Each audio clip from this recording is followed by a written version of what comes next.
구정연휴 직후인 1월 31일 날 서울 파이낸스 뉴스에서 보도된 내용입니다. 나온 집이 없어요. 서울의 전세 매물 찾기 대란이 펼쳐지고 있다. 지금 녹화일로부터 3일 전에 보도된 기사입니다. 학군과 이사 수요, 대출 규제가 맞물려서 물량 풍기에 가격 상승을 압박하고 있다. 자, 기사 보겠습니다. 값이 괜찮은 매물은 거의 없다고 보면 돼요. 호가가 1억에서 2억씩 뛰어도 계약하겠다며 대기를 걸어놓은 수요자가 많습니다. 봄 이사철에는 지금보다 더 하겠지요. 봄 이사철을 앞둔 서울 전세시장은 그야말로 매물 찾기 대란이다.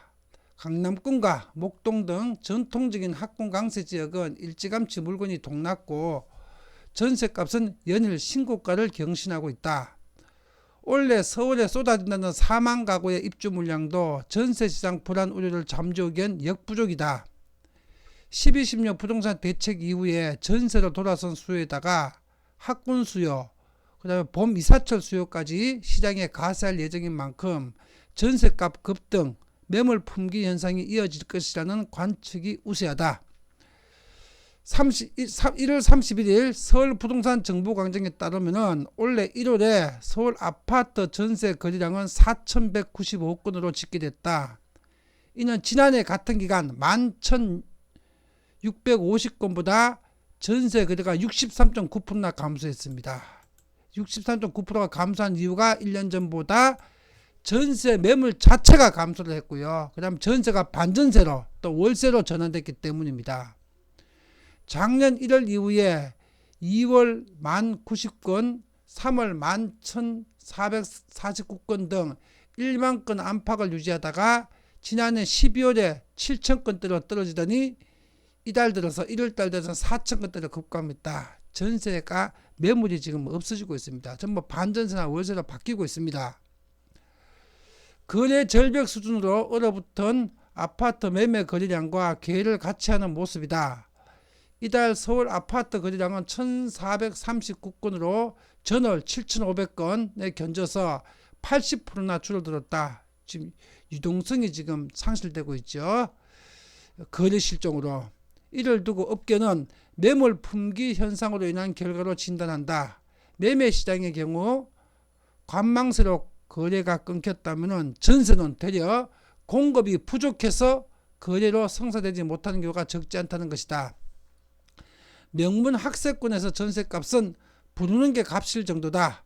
자사고, 특목고 폐지로 학군 전세 수요가 몰린 데다가 15억 이상 고가주택에 대한 대출을 원천 금지한 12.16 대책으로 전세를 찾는 이들이 더 많아진 영향이다.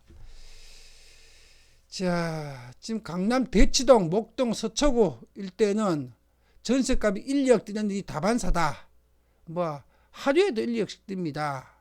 또 양천구 목동 신시가지 7단지는 66제곱미터가 작년 10월만 해도 보증금이 5억 5천이었는데 전세 보증금이 현재는 5억 7천에서 6억 5천으로 6억 5천 기준 1억이 올랐죠. 작년 10월 대비해 가지고는 대치동 레미안 대치 팰리스의 경우는 전세 매물이 씨가 말랐으며 반포동 아크로 리버파크 전용 84제곱미터는 전세값이 10억 8,500을 기록한 후에 지금 17억까지 가격이 올랐다. 자, 또 보겠습니다. 지난해부터 세금 및 대출 규제가 강화돼서 점점 전세 매물이 줄고 있다. 반면에 청약 대기, 집값 부담에 따른 전세 선호, 재개발, 재건축 이주 등이 겹쳐서 전세 수요는 늘어날 것으로 보이는 만큼 전세 물건 부족에 따른 국지적인 전세값 상승이 예상된다고 말했다. 한국건설산업연구원은 매매 시장을 억누르다 보니까 전세 세입자들의 부담이 늘어나는 상황이라며 정부는 전세 시장 안정을 위한 대책을 성급히 내놓기보다는 이런 현상이 어느 정도 지속될지 한동안 지켜볼 필요가 있다고 분석을 했다.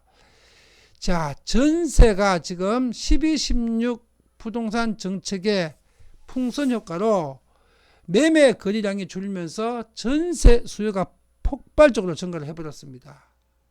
그 부작용으로 전세 매물이 지금 사라지고 있고, 또 부동산 보유세의 폭탄을 매기니까 소유자들은 부동산 보유세를 전세나 반전세로 돌려가지고 월세를 받아서 그걸로 지금 세금을 충당하려고 반전세로 돌리고 있습니다.